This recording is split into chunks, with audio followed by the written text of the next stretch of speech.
लेकिन इसको जो लिखने का जो या बताने का जो ये पूरा दृष्टांत हुआ, जो ये अध्याय बने, ये जो है ये आगे मानव जाति के कल्याण के लिए बनाए गए। अगर ये हमारे युग में हमारे लिए नहीं बनाए होते तो शायद हम इसको पढ़ते ही नहीं। तो वो एक अर्जुन जो था वो एक सिर्फ निमित्त मात्र था। अर्जुन हम सब है। अर्जुन हम सबकी अवस्था है, हम सबकी दुविधा है। जो शंका उसको थी, जो दुविधा उसको थी, वही आज हमारी है। और भगवान श्री कृष्ण ने जो भी उनको उपदेश दिए हैं, वो उपदेश जो दिए हैं वो हमें आज लागू पड़ते हैं। वो उपदेश और वो पालना हमें करनी है। उन उपदेश का जो भी उन्होंने एक जो अपनी टीचिंग्स दी है श्रीमद् भगवत गीता के द्वारा, वो हमें फॉलो करनी है और उसी से हमारा जो कल्याण का मार्ग शुरू होता है। ठीक है, तो आज थोड़ी सी इंफॉर्मेशन पहले जान लेते हैं इसकी। दृक पंचांग के अनुसार अभी जैसे मैंने कहा 5159वां ये वर्षगांठ है, जो एकादशी तिथि 11th डे ऑफ शुक्ल पक्ष में पड़ती है। ठीक है, श्रीमद् भगवत गीता का एक ऐसा महाग्रंथ जिसने सनातन धर्म का नींव रखी है। इसमें अध्यात्म और भक्ति का खूबसूरत समागम देखने को मिलता है। साथ ही साथ जीवन का पूरा सार भी इसमें समाहित है।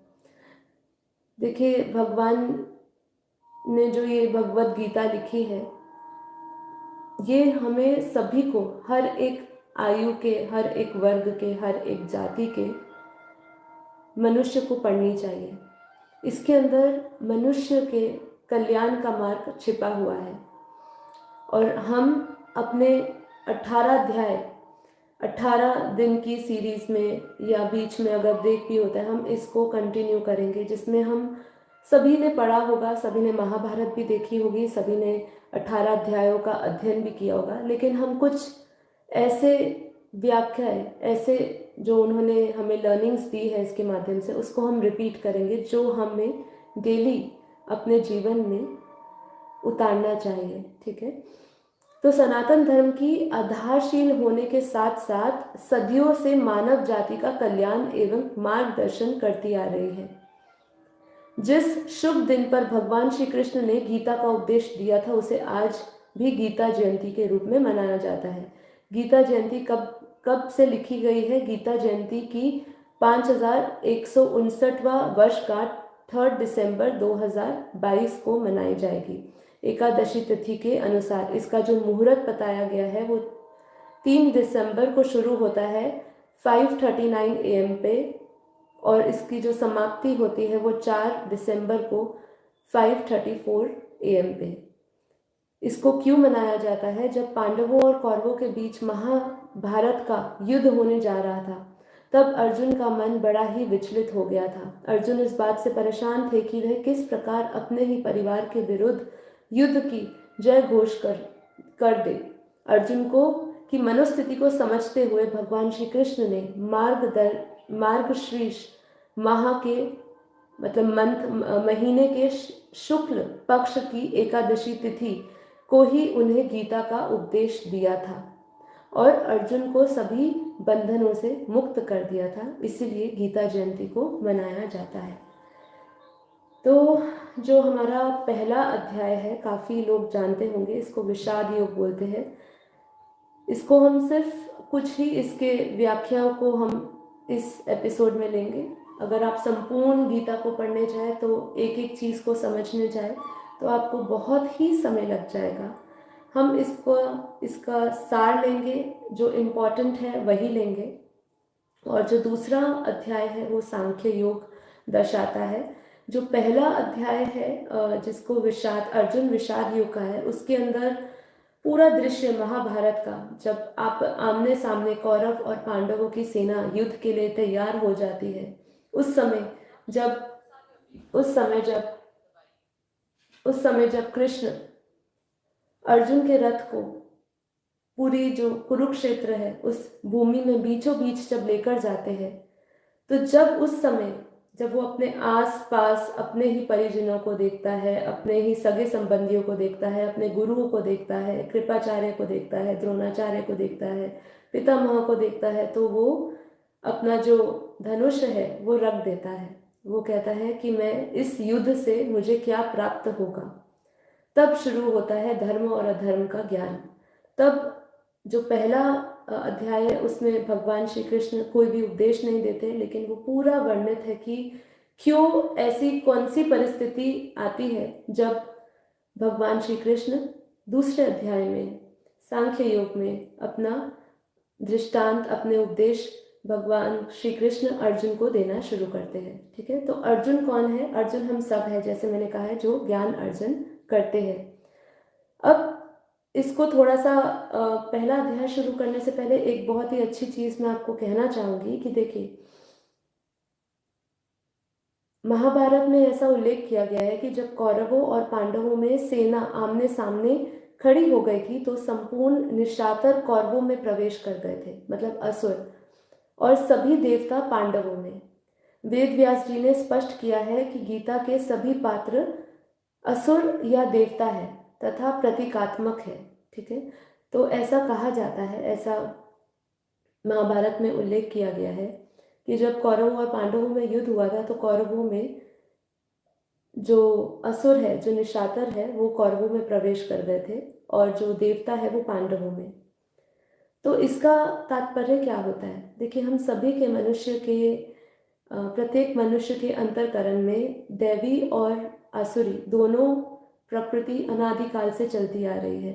हम सभी के अंदर, आप अगर अपने आप को देखें तो हमारे अंदर दैवी और असुरी दोनों प्रकृति अनादिकाल से चलती आ रही है। अगर हम दैवी शक्तियों का सहयोग लेते हैं और दैवी शक्तियों से जब मनुष्य अपने आत्म स्वरूप की ओर अग्रसर होता है, जो हम इस अध्याय 18 अध्याय जब हम पढ़ेंगे, इससे हम सीखेंगे, हमें मार्गदर्शन मिलेगा कि कैसे परमात्मा ने, भगवान श्री कृष्ण ने आत्म स्वरूप का ज्ञान दिया है, आत्मदर्शन का ज्ञान दिया है, कौन कौन से योग की बात करी है। तो जब हम अपनी दैवी शक्तियों के सहयोग से जब मनुष्य आत्म स्वरूप की ओर अग्रसर होता है, तब काम, क्रोध, लोभ, मोह, राग, द्वेष, आसुरी वृत्ति बाधा के रूप में आक्रमण करती है। क्या करती है? जितना आप देखिए, आप जितना अच्छा काम करने जाओगे ना, आपको उस समय आपका कोई ना कोई नेगेटिव शक्ति हावी हो जाएगी। आप ही का कोई ना कोई नेगेटिव गुण आपको उस अच्छे काम के लिए रोकेगा। चाहे आलस्य हो, चाहे काम हो, चाहे क्रोध हो, चाहे राग हो, चाहे द्वेष हो, कोई ना कोई आप ही का गुण, आप ही का अवगुण कहो, वो आपके आसुरी जो प्रवृत्ति है वो आपके ऊपर हावी हो जाती है। कितनी बार हम सोचते हैं कि आज हम अपना दिन मेडिटेशन से शुरू करेंगे, ज्ञान से शुरू करेंगे, हम आलस्य कर जाते हैं। आलस्य से हम वो जो प्राप्त करना चाहते हैं वो नहीं कर पाते हैं। तो उनको पार पाना ही हमारे अंदर का युद्ध है। युद्ध क्या है? ये जो युद्ध है, जो महाभारत, मैंने एक एपिसोड में बोला था, जो महाभारत है हमारे भीतर की है। बाहर तो ये एक सिर्फ एक उल्लेख किया हो गया है, ये सिर्फ एक एग्जाम्पल सेट किया हुआ है। ये सब परिस्थिति जो है हमारे भीतर हमेशा चलती आई है, हमेशा चलती आई है। तो हमें अपनी दैवी प्रवृत्ति को बढ़ाना है और आत्म स्वरूप की ओर अग्रसर होना है। जब हम इस मार्ग पर आगे बढ़ेंगे तो हमें लगेगा कि हमारे अंदर बहुत नेगेटिविटी का आक्रमण किया जा रहा है बाहर से, आपके अंदर विचारों से। तो उस समय हमें विवेकता से, विवेकपूर्णता से हमें उस समय उस जो आसुरी प्रवृत्ति है उसके ऊपर हमें अपना जो पॉजिटिव, जो हमारी दैवी प्रकृति है उसको हावी करना है। ठीक है, हमें समझाना है, हमें ज्ञान अपने आप को समझाना है, अपनी बुद्धि में उस समय ज्ञान को जाने नहीं देना है, विवेक को जाने नहीं देना है। और इसी से हम अपने भीतर का वास्तविक जो युद्ध है उससे हम पार पा पाएंगे। ठीक है, तो अभी हम लोग, ये एक थोड़ा इंट्रोडक्शन हो गया, अब हम थोड़ा सा यथार्थ गीता जो है उसके बारे में कुछ व्याख्या को हम लेंगे, ज़्यादा डिटेल में नहीं जाएंगे, हम सब ने ये पढ़ा ही हुआ है, पर फिर भी थोड़ा सा जानकारी लेंगे। देखिए, आपने सबने पढ़ा होगा, इस चैनल में ये सीरीज शुरू करने के कारण ही मैं कुछ चीज़ों को पढ़ रही हूँ। मैंने पहले कभी नहीं पढ़ा है। हमने बापूजी का बेहद का ज्ञान सुना है और बेहद के ज्ञान को सुनने के बाद मुझे कभी भी आवश्यकता नहीं लगी। काफ़ी लोगों ने पूछा कि आपने कभी वेद शास्त्र ये सब पढ़े हुए सुने हैं, और मैं सभी को कहूँगी कि पढ़ना भी चाहिए, सुनना भी चाहिए। अभी हमारी अध्यात्म जो है, हमारे अध्यात्म एक्चुअली खतरे में है, क्योंकि लोग ना महाभारत पढ़ते हैं, ना रामायण पढ़ते हैं, ना वेद शास्त्रों को पढ़ने की कोशिश करते हैं। उन सब ने इन सब को असत्य कह दिया कि ये सब कहानी है, ये सब कहानी कही गई है, लेकिन ऐसा नहीं है, ये सत्य है, ये जीवन का आधार है हमारा। जो पहले लिखा गया उसको आज पढ़ने का कारण क्या है? उसका मूल कारण यही है कि वो हमारे आज भी हमारे जीवन का वो आधार है, और लोगों ने उसमें उसको छुपा दिया है। देखिए, अगर अगर आज ही बच्चों को भी, छोटे से छोटे बच्चों को आज ही अगर हम अपने वेदों शास्त्रों का या हम अपने भगवत गीता का सिंपल तरीके से अगर उनको दृष्टांत दे, समझाए, तो आप देखिए कि आगे आने वाला जो समय है वो अलग ही होगा। लेकिन समस्या ये है कि जो उनका पालन पोषण करने वाले हैं, जो उनके माँ बाप है, वही नहीं गीता पढ़ते हैं, उन्हीं को इसकी महत्वता नहीं लगती है, उसको ही अपने जीवन में उनको कहते ये पढ़ने का क्या फ़ायदा है, इससे क्या मिलेगा। लेकिन इसके अंदर ही हमारी जो अंदर के जो युद्ध है ना, जो हम डेली उसको हम समय समय पर जब भी हमारे अंदर ऐसी परिस्थिति आती है, जब द्वंद्व होता है, जब हम परेशान होते हैं, तब प्रत्येक प्रत्येक अवस्था, प्रत्येक परिस्थिति का जवाब इस हमारी जो भगवत गीता है उसके अंदर दिया है भगवान श्री कृष्ण ने। चलिए, तो ये हिंदू संस्कृति की विलक्षणता है कि इससे, विलक्षणता अर्थात गुण है कि इसमें प्रत्येक कार्य अपने कल्याण का उद्देश्य सामने रख कर ही करने की प्रेरणा दी गई है। क्या दिया गया है इसके अंदर? गीता के अंदर यह हिंदू संस्कृत की विलक्षणता है कि इसमें प्रत्येक कार्य अपने कल्याण का उद्देश्य सामने रख कर ही करने का प्रेरणा दी गई है। इसलिए युद्ध जैसा घोर कर्म भी कुरुक्षेत्र अर्थात धर्म भूमि अर्थात एवं कुरुक्षेत्र को तीर्थ भूमि कहा गया और धर्म क्षेत्र को धर्म भूमि कहा गया है। इस भूमि में इसका उपदेश दिया गया है जिसमें युद्ध में मरने वालों का भी कल्याण हो जाता है। भगवान की ओर से सृष्टि में कोई भी मेरा और तेरे का विभाग नहीं किया जाता है। भगवान कभी नहीं सिखाता तेरा मेरा, उनके लिए सभी एक समान है। संपूर्ण सृष्टि पांच भौतिक है, सभी मनुष्य समान है और उन्हें आकाश, वायु, अग्नि, जल, पृथ्वी समान रूप से मिली है, परंतु मनुष्य मोह के वशीभूत होकर उनमें विभाग कर लेता है कि ये मनुष्य, ये घर, ये गांव, ये प्रांत, ये देश, ये आकाश, ये जल आदि सब मेरा है और ये तेरा है। तो क्या होता है? युद्ध कहाँ पे है? तेरे मेरे में ही युद्ध हुआ। इस मेरे और तेरे के भेद से ही संपूर्ण संघर्ष उत्पन्न होता है। महाभारत का युद्ध भी मामा कहा मेरे पुत्र और पांडवों के पुत्र इस भेद के कारण आरंभ हुआ। तो जो ये तेरा मेरा हम लोग कर रहे हैं, ये मेरा है, ये तेरा है, इसी के कारण ही हमारे अंदर देखिए कितने सारे विकार पैदा होते हैं। जब हम अपने आप को सिद्ध करने जाते हैं, हम जब किसी भी वस्तु पे, किसी भी प्राणी पे अपना अधिकार सिद्ध करने जाते हैं, उसको सिद्ध करने के लिए हमारे अंदर देखिए कितनी सारी वासनाएं आ जाती है। और ये जो युद्ध हुआ महाभारत का, वो भी तेरे मेरे कारण ही हुआ। किसके? तेरा पुत्र मेरा पुत्र। राज्य कौन करेगा? उसका पुत्र करेगा या मेरा पुत्र करेगा? तो इसी के भेद के कारण ही महाभारत आरंभ हुआ। मैं इसके अंदर कुछ कुछ व्याख्या पढ़ रही हूँ, सभी नहीं पढ़ रही, क्योंकि इस अध्याय के अंदर पूरी जो कुरुक्षेत्र की भूमि है, जिसे धर्म भूमि कही गई है, वो धर्म भूमि के अंदर कौरव में कितने पराक्रमी सेनाएं थी, पांडवों में कौन थे, इन सब का जो पूरा विवरण है, डिस्क्रिप्शन है, वो इसके अंदर दिया गया है। तो मैं कुछ वही लाइन पढ़ रही हूँ जिसको हमें समझना चाहिए, जो बहुत ही इम्पोर्टेंट दृष्टांत है। तो इसके अंदर एक और व्याख्या है जिसमें बोल रहे हैं, इस एक श्लोक है जिस श्लोक में लिखा है, इस श्लोक में ऐसा प्रतीत होता है कि दुर्योधन पांडवों से संधि करना चाहता है। एक ऐसा श्लोक बोला जाता है जिस श्लोक के अंदर ऐसा लगता है कि दुर्योधन पांडवों से संधि करना चाहता है, परंतु वास्तव में ऐसी बात है ही नहीं। दुर्योधन ने कहा है उस श्लोक के द्वारा कि मैं धर्म को जानता हूँ। देखिए, यही हमारी स्थिति है, इसलिए मैं ये व्याख्या को एक बार बोलना चाहती हूँ। आज हमारी भी ऐसी कुछ स्थिति है। मैं धर्म को जानता हूँ पर उसमें मेरी प्रवृत्ति नहीं होती, और अधर्म को भी जानता हूँ पर उससे मेरी निवृत्ति नहीं होती। कितना बढ़िया चीज बोली है। हम सबकी भी हालत दुर्योधन जैसी है। जब हमारे अंदर नेगेटिव प्रकृति हावी हो जाती है तो हमारे अंदर क्या होता है कि मैं जानती हूँ कि क्या सही है क्या गलत है, पर मेरी प्रवृत्ति नहीं होती, मैं उस वो कर नहीं पाती हूँ। ठीक है, और अधर्म को भी जानती हूँ पर मैं उससे छूट नहीं पाती हूँ। मैं जानती हूँ कि ये गलत है पर मैं उससे छूट नहीं पाती हूँ। तो ऐसी ही हालत है दुर्योधन की कि वो धर्म को जानता था पर उसमें उसकी प्रवृत्ति नहीं होती थी, और अधर्म को भी जानता था पर उसमें मेरी उसकी निवृत्ति नहीं होती थी। मेरे हृदय में स्थिर कोई देव है जो मुझ में जैसा करवाता है वैसे ही मैं करता हूँ।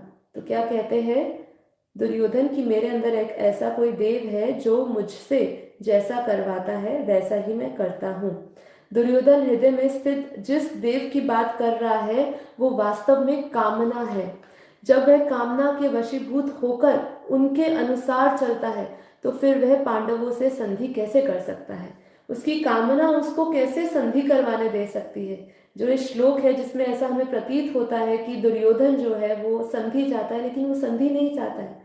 वो तो अपने कामनाओं में फंसा हुआ है, उसको राज्य पाठ चाहिए। तो पांडव मन के अनुसार नहीं चलते थे। पांडव किसके अनुसार चलते थे? वो धर्म के तथा भगवान की आज्ञा के अनुसार चलते थे।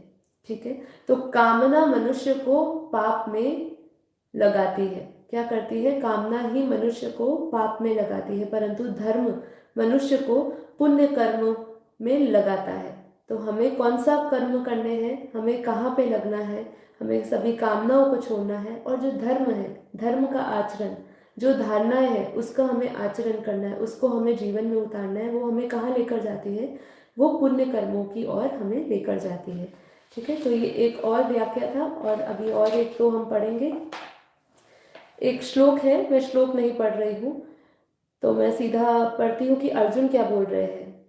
अर्जुन बोल रहे हैं, दोनों सेनाओं के मध्य में, ये भगवान, ये तब का समय है जब युद्ध के आरंभ में, जब युद्ध के आरंभ में अर्जुन अपने सारथी भगवान श्री कृष्ण को बोलते हैं कि दोनों सेनाओं के मध्य में मेरे रथ को खड़ा कीजिए जब तक मैं युद्ध क्षेत्र में खड़े हुए इन युद्ध की इच्छा वालों को देख ना लूं कि इस युद्ध रूप उद्योग में मुझे किन किन के साथ युद्ध करना योग्य है।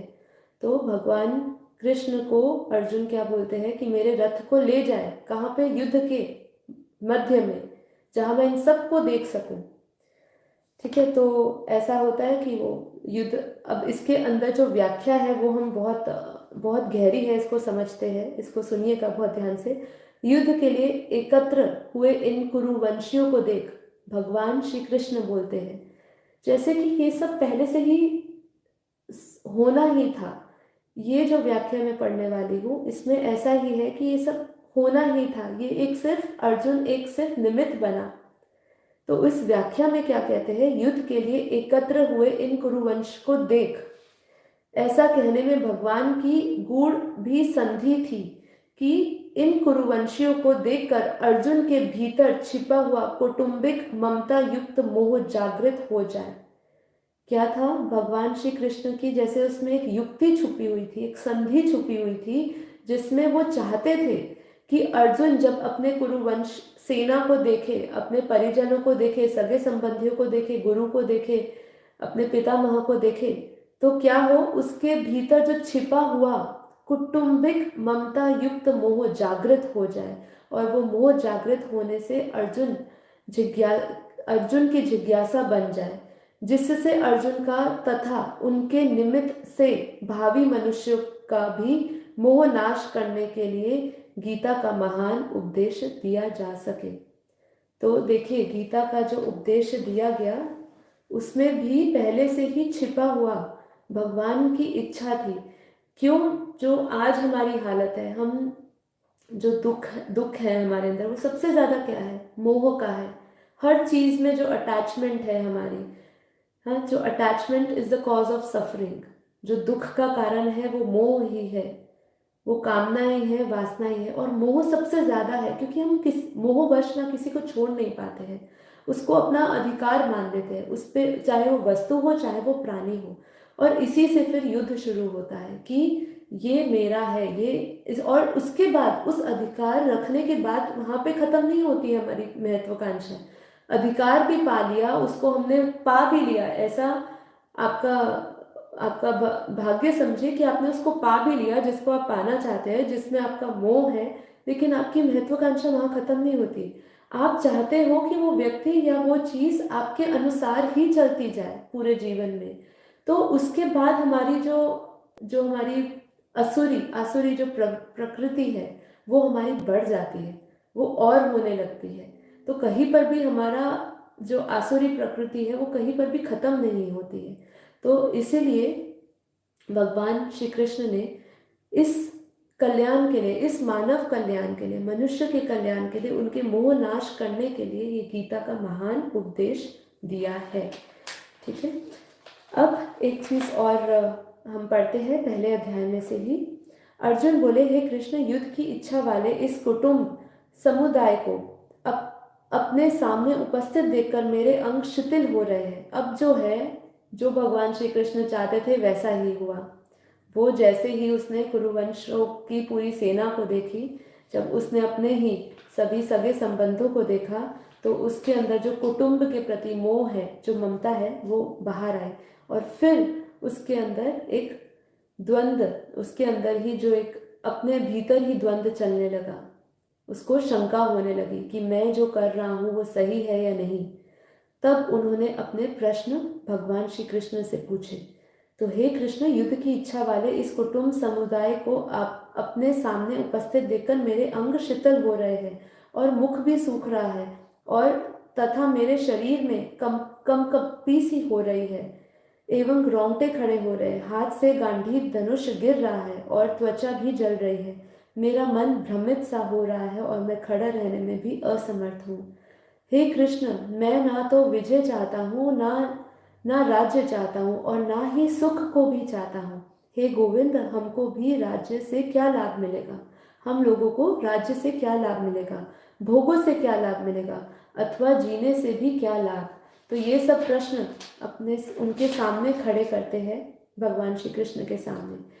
तो इसको और भी आप गहराई से पढ़ सकते हैं, लेकिन ये जो कुछ प्रश्न थे, जो उसके अंदर द्वंद्व चलना आरंभ हुआ, ममतावश मोहवश, तो उस समय उन्होंने भगवान श्री कृष्ण के सामने कुछ प्रश्न रखे, और उस प्रश्नों का जवाब देने के लिए ही ये गीता उपदेश शुरू होता है। तो मेन जो आरंभ होता है, कहते हैं भगवत गीता के जो अध्याय है उसमें दूसरा और 18वां अध्याय सबसे महत्वपूर्ण माना जाता है। तो अभी हम दूसरे अध्याय की बात करेंगे। ठीक है, आज हम, अगर दूसरा अध्याय थोड़ा रह जाता है तो हम इसको थोड़ा कर लेंगे, क्योंकि हमें मेडिटेशन भी करना है। ये जो हमने सीरीज ली है, इसका थोड़ा सा हमें हर रोज़ इसका हमें अध्ययन करना पड़ेगा। जितना हम अध्ययन करेंगे, हम अपनी परिस्थिति को जान पाएंगे। जैसे कि मैंने कहा, हम सभी अर्जुन हैं। क्या हम सभी अर्जुन हैं? तो हमें एनालिसिस करना है कि हमारे लिए कौन सा उद्देश्य इस समय जो भगवान श्री कृष्ण दिए, कि कौन सा हमारे जीवन में इस समय लागू होता है। ठीक है, तो अभी हम लोग शुरू करते हैं अध्याय दूसरा। संसार की समस्त परिस्थिति आने जाने वाली है, मिलने बिछड़ने वाली है। मनुष्य ये चाहता है कि सुखदायी परिस्थिति बनी रहे और दुखदायी परिस्थिति ना आए। हम सबकी महत्वाकांक्षा यही होती है ना, कौन चाहेगा कि दुख आए? तो हम यही चाहते हैं कि हमारी परिस्थिति हमेशा सुखदायी रहे और दुखदायी परिस्थिति कभी भी ना आए, परंतु ऐसा होता नहीं है। परंतु सुखदायी परिस्थिति जाती ही है और दुखदायी परिस्थिति आती ही है। वह प्राकृतिक नियम है अथवा प्रभु का मंगलमय विधान है। अतः साधक को प्रत्येक परिस्थिति में प्रसन्नता पूर्वक स्वीकार करनी चाहिए। निरंतर परिवर्तनशील वस्तुओं में स्थिरता देखना भूल है। क्या है? जो परिवर्तनशील है, सब कुछ परिवर्तनशील है, सब कुछ माया है। जैसे हमने कहा ना, माया है, मन भी माया है, मन ही माया है। ये सब जो है परिवर्तनशील है। ये जो पूरी हम जगत मिथ्या कहते हैं ना, ब्रह्म सत्य जगत मिथ्या। तो ये जो कहा है, हम जितना इसको हम स्वीकार करना शुरू करेंगे, जितना हम मानेंगे कि जो भी परिवर्तनशील है वो सत्य नहीं है। सबसे बड़ी बात, ये शरीर परिवर्तनशील है। शरीर के अंदर जो अवस्थाएं हैं, बाल अवस्था, किशोर अवस्था, वृद्ध अवस्था, ये सब परिवर्तनशील है तो सत्य नहीं है। परिवर्तनशील वही, जो परिवर्तनशील नहीं है वही परम सत्य है। ठीक है, तो अतः साधक को प्रत्येक परिस्थिति में प्रसन्नता पूर्वक स्वीकार करनी चाहिए। निरंतर परिवर्तनशील वस्तुओं में स्थिरता देखना भूल है। इस भूल से ही ममता और कामना की उत्पत्ति होती है। देखने में वस्तु मुख्य दिखती है, क्रिया गौण पर वास्तव में क्रिया ही क्रिया है, वस्तु है ही नहीं। तो हमारे लिए अगर हमें प्रसन्नता पूर्वक जीवन जीना है तो हमें जो ये सीख दी गई है कि हमें परिवर्तनशील में स्थिरता देखने की भूल नहीं करनी चाहिए, लेकिन हम उसको स्थिर देखते ही देखते हैं अपने स्वभाव और संस्कारों के अनुसार। तो परिवर्तनशील आप इसको कब देखोगे, कब इसमें स्थिरता नहीं बनाओगे, तब बनाओगे जब आपको ज्ञान होगा। जब आपको ज्ञान होगा कि ये सब खत्म होने वाले हैं, नाशवान है, ये शाश्वत नहीं है। शाश्वत क्या है, उस तक पहुंचना ही हमारा परम लक्ष्य होना चाहिए। तो भगवान श्री कृष्ण कहते हैं, हे पुरुषों में श्रेष्ठ अर्जुन, मिले हुए और बिछड़ने वाले शरीर में मैं, मेरा और मेरे लिए मानना मनुष्य की सबसे बड़ी भूल है। क्या? मैं, मेरा और मेरा मानना ही सबसे बड़ी भूल है। देखिए, जो भी हम पढ़ रहे हैं ना, उसको अपनी लाइफ में इस समय रिलेट करिए। भगवान श्री कृष्ण जैसे हमें स्वयं कह रहे हैं कि हमारी परिस्थिति ऐसी ही है। जब भी हमें कुछ मिलता है या बिछड़ने वाला शरीर को, सब क्या लगता है, ये सब मेरा है और मेरा मानने वाला ही हम सब मानते हैं। यही हमारी मूल भूल है। यह भूल स्वतः स्वाभाविक नहीं है, प्रत्युत मनुष्य के द्वारा रची हुई है। क्या है? ये हमारे द्वारा ही रची हुई है। अपने विवेक को महत्व ना देने से ही यह भूल उत्पन्न होती है। क्या बोला? बहुत ही सुंदर समझाया कि अपने विवेक को महत्व ना देने की। हम क्या करते हैं, मन को ऊपर रख लेते हैं, बुद्धि नहीं चलाते हैं। ठीक है, काफी बार बोलते हैं ना लोग, मन की सुने या बुद्धि की। तो लोग तो यही बोलते हैं मन की सुननी चाहिए, मन इज ऑलवेज राइट। लेकिन मन सही नहीं होता है। विवेक से हम जब उसको टटोलते नहीं है तो वही हमारी सबसे बड़ी भूल उत्पन्न होती है। इस एक भूल से फिर अनेक तरह की भूलें उत्पन्न होती है। इसीलिए इस भूल को मिटाना बहुत ही आवश्यक है। इसको मिटाने की जिम्मेदारी मनुष्य की ही है। इसको मिटाने के लिए भगवान ने मनुष्य को विवेक प्रदान किया है। जब साधक अपने विवेक को महत्व देकर इस भूल को मिटा देता है, तब वह निर्मम निरहंकार हो जाता है। निर्मम निरहंकार होते ही साधक में समता आ जाती है। ठीक है, तो कितना सुंदर हमें बोला है। और इसी को हमें अपने जीवन में, जब हम ध्यान में भी बैठे मेडिटेशन करें, ये सब एक अफर्मेशन है। देखिए, हमारा संस्कार, हमारे जो मन है वो ये सब के विपरीत कार्य कर रहा है। और हमें ध्यान, योग, ज्ञान से क्या होता है, पहले हम ज्ञान प्राप्त करते हैं। ये सब हम ज्ञान ले रहे हैं। जब हमारी ज्ञान में विवेकता, ज्ञान बुद्धि में आ जाएगा, स्थिर हो जाएगा, जब हम सब मूल कारणों को समझ जाएंगे, सृष्टि के सभी मूल कारण में, अच्छा बुरा हर एक परिस्थिति के कारण में समझ जाएंगे, फिर हमारे पास उसका निवारण होगा। फिर हम उसमें ध्यान युक्त, ज्ञान युक्त बन सकेंगे। ज्ञान युक्त होते ही हम लोग, जब हम ध्यान करते हैं तो हम ये सब दिव्य संकल्प ले सकते हैं कि हमारा जो विवेक है वो जागृत हो, बुद्धि हमारी सूक्ष्म बने, बुद्धि हमारी ज्ञानी बने, बुद्धि हमारी बेहद की बने, उसके अंदर ज्ञान जो है हर समय ज्ञान रहे। तो ये सब चीज़ों का हम फिर अभ्यास कर सकते हैं। अब आगे एक श्लोक में, एक अध्याय में ऐसा कहते, अध्याय दूसरे में कहते हैं कि असत का तो भाव विद्यमान नहीं है और सत्य का अभाव विद्यमान नहीं है। तत्वदर्शी महापुरुष इन दोनों को ही तत्व देखा अर्थात अनुभव किया है। मैं इसको थोड़ा फिर से समझाती हूँ। असत्य मतलब फॉल्स, ठीक है, जो सही नहीं है। इस भाव, ये जो सत्ता है ये है ही नहीं, ये एक्चुअल में विद्यमान नहीं है। और जो सत्य का अभाव है वो कभी भी विद्यमान नहीं होता है। इसको हम और थोड़ा गहराई में समझते हैं। इसको दो विभाग में कहा गया है, चेतन विभाग जिसको है बोला गया है, और जड़ विभाग जिसे नहीं बोला है। इसको थोड़ा सा कॉम्प्लेक्स लगती है भाषा, इसको मेरे साथ थोड़ा समझने की कोशिश करिएगा। मैं भी आपके साथ पहली बार ही इसको समझ रही हूँ। दो विभाग है, एक है चेतन विभाग और एक है जड़ विभाग। चेतन विभाग को बोला है, और जड़ विभाग को बोला है नहीं। परमात्मा तथा संपूर्ण जीव चेतन विभाग में है। परमात्मा और संपूर्ण जीव कौन से विभाग में है? चेतन विभाग में है। और संसार और शरीर जड़ विभाग में है। क्या बोला? परमात्मा और जीव चेतन विभाग में है। दो विभाग बोले ना, तो चेतन विभाग में है। और जो ये संसार की हम बात कर रहे हैं, ये शरीर की बात कर रहे हैं, वो जड़ विभाग में है। जड़ और चेतन दोनों का स्वभाव परस्पर विरुद्ध है। चेतन और जड़ का स्वभाव परस्पर विरुद्ध है। ये नियम है कि परस्पर विरुद्ध विश्वास एक साथ नहीं रह सकते, दोनों साथ में नहीं रह सकते हैं। ठीक है, इसीलिए है अर्थात चेतन पर विश्वास होता है, नहीं मतलब शरीर का विश्वास निर्जीव हो जाता है। देखिए बहुत सुंदर कहा है, इसको और गहराई से समझिए कि जब हमारे अंदर चेतन का भाव पे हमें विश्वास हो जाता है, ठीक है, जैसे कि चेतन मतलब आत्मा, जब मुझे आत्मा पर विश्वास हो जाता है, अपने अस्तित्व पर विश्वास हो जाता है, तो नहीं कौन है यहाँ पे? जड़, शरीर, संसार, वो क्या हो जाता है? उसके विश्वास पे हमें निर्जीव हो जाता है, उसका विश्वास निर्जीव हो जाता है और नहीं से विश्वास उठते ही नहीं। अगर फिर से पढ़ते हैं, इसीलिए है पर विश्वास होता है, नहीं का विश्वास निर्जीव हो जाता है। और नहीं से विश्वास उठते ही, जब हमारा नहीं पर विश्वास उठ जाता है, नहीं मतलब यहाँ पे क्या है? शरीर है। जब शरीर से विश्वास उठते ही है का विश्वास सजीव हो जाता है। तो उसको समझिए, जब मेरे अंदर शरीर का विश्वास उठ जाता है, तो आत्मा का विश्वास मतलब चेतन का विश्वास सजीव हो जाता है।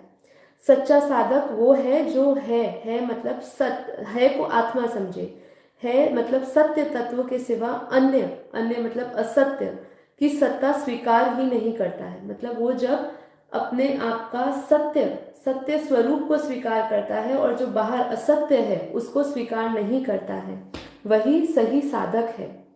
अन्य की सत्ता स्वीकार न करने पर साधक में स्वतः ही है की स्मृति जागृत हो जाती है। अन्य की सत्ता को स्वीकार न करने पर जब वो अपने आसपास की जड़ की, संसार की सत्ता को जब वो स्वीकार नहीं करता है, तो उसके अंदर है अर्थात चेतन अर्थात आत्मा की स्मृति जागृत हो जाती है अर्थात मैं है बार बार समझा रही हूँ कि है यहाँ पे चेतन और आत्मा है, और नहीं जो है वो जड़ है। तो है की स्मृति से साधक की साध्य के साथ अभिन्नता हो जाती है। तो देखिए कितना सुंदर कहा गया है इसके अंदर। बहुत सिंपल है ये, हम भाषा में थोड़ा सा कॉम्प्लेक्स फील कर रहे हैं। बहुत सिंपल है। सिंपल ये है कि जब हम अपना बाहरी जगत संसार जो जड़ है, दो विभाग बोले, जड़ और एक चेतन, तो जब हम जड़ तत्व को छोड़ देते हैं, जड़ता को छोड़ देते हैं, जड़ के अस्तित्व के स्वीकार को हम नहीं मानते हैं, तो हमारे अंदर जो चेतन का जो विभाग है, जो चेतन की स्वीकृता बढ़ जाती है। ठीक है, ये तो ऑब्वियस है ना। ज्ञान यही सिखाता है कि आसपास की सभी जड़ चीजों को स्वीकार नहीं करना है, वो नाशवान है। वो बार बार यही समझाने की कोशिश कर रहे हैं। क्यों? मोह कैसे नष्ट कर रहे हैं भगवान श्री कृष्ण? मोह कैसे नष्ट कर रहे हैं अर्जुन का? उसको बार बार ये समझा रहे हैं कि भाई जगत मिथ्या है, जो भी कुछ देख रहा है उसमें कुछ भी सत्य नहीं है। वो उसको असत्य और सत्य के बारे में समझा रहे हैं, धर्म और अधर्म के बारे में समझा रहे हैं, और इसी का युद्ध है, उसके भीतर चल रहा है। बाहर तो चल ही रहा था, बट जो उसके भीतर ही द्वंद्व चल रहा है उसकी बात हो रही है। तो आज हमारे पास समय का अभाव है, इसीलिए अब हम ये जो आगे है अध्याय 2 और अध्याय 3 हम अगले एपिसोड में लेंगे। हमारे पास समय का अभाव रहता है क्योंकि हमें मेडिटेशन अवश्य करना है। तो अगर इसको हम 18 दिनों की जगह शायद हम पूरे महीने इसको चलाएं, तो आप इस एपिसोड्स के इस सीरीज में जुड़े रहिएगा और इस दृष्टांत को सुनते जाइएगा। ये जितना हम अध्यायों को सुनेंगे, व्याख्याओं को सुनेंगे, हम अपने जीवन से हर समय रिलेट कर सकेंगे। हम सभी की अवस्था वही है। अभी तक जो भी बात करी मैंने, उसका मैं खाली एक आपको छोटा सा एक रीकैप सा कर देती हूँ, जिसके अंदर मैंने एक सबसे महत्वपूर्ण बात ये करी कि मनुष्य के अंतरकरण के अंदर दो चीज़ें हैं। दैवी, जो अध्याय 1 में से मैंने बोला कि दैवी और आसुरी, ये दोनों वृत्तियां हमारे अंदर है, ये दोनों प्रकृति हमारे अंदर है। तो जब हमें आत्म स्वरूप की जब हम की ओर अग्रसर होते हैं, जब हम आत्मज्ञान की ओर अग्रसर होते हैं, तो हमारे सामने ये जो नेगेटिव प्रकृति है, आसुरी प्रकृति है, वो हमारे ऊपर आक्रमण करती है। तब हमें विवेकता से काम करना है, ठीक है। और फिर दूसरा, हमें ये जो रणभूमि है, ये जो कुरुक्षेत्र है जी, हमारा ये पूरा हमारा जीवन ही कुरुक्षेत्र है। हमारे अंदर जो हमेशा द्वंद्व चलता रहता है, इस द्वंद्व से अगर हमें निकलना है, इस युद्ध से अगर हमें बाहर निकलना है, तो हमारे लिए बहुत ज़रूरी है कि हम इन सब चीज़ों को समझें। जो दुविधा अर्जुन की थी, वही दुविधा हमारी है। ये भगवत गीता को पढ़ने का कारण क्या है, इसका हम एक बार आखिरी में एक बार इसको पढ़ लेते हैं। अक्षय सुख, शाश्वत शांति, लोक में समृद्धि तथा मूल शंका समाधान हेतु के लिए भगवत गीता को पढ़ना बहुत ही आवश्यक है। किस चीज के लिए? अक्षय सुख, अक्षय सुख, शाश्वत शांति, लोक में समृद्धि तथा मूल शंका समाधान हेतु के लिए भगवत गीता को पढ़ना जरूरी है। तो जो अध्याय 2 में भी अभी हमने जो सुना है, बिछड़ना मिलना, जो हमने पहली बात करी थी, क्या बात करी थी, मैं एक बार आपको वापस बोल देती कि हम सबकी परिस्थिति में क्या होता है, आना जाना बिछुड़ना ये सब होता है, लेकिन हम क्या करते हैं, हम उसके मूल में फंस जाते हैं, हम उस परिस्थिति में फंस जाते हैं। हमें लगता है कि दुख की परिस्थिति कभी आए नहीं, हमेशा हमारे जीवन में सुख ही बना रहे, ठीक है। पर हमें क्या करना है, प्रसन्नता पूर्वक सभी को स्वीकार करना है। इस हर एक परिस्थिति को स्वीकार करते हुए हमें ये निरंतर याद रखना है कि ये सब परिवर्तनशील है। परिवर्तनशीलता में अगर हम स्थिरता, हम अगर स्थिर होने देख रहे हैं, स्थिरता को देख रहे हैं, तो ये हमारी भूल है। तो इस भूल को हमें सुधारना है। हमें ये जो भी है, ये स्थिर नहीं रहने वाला, ये सब परिवर्तनशील। जैसे शरीर हमारा परिवर्तनशील है, ये पूरा समस्त ब्रह्मांड परिवर्तनशील है।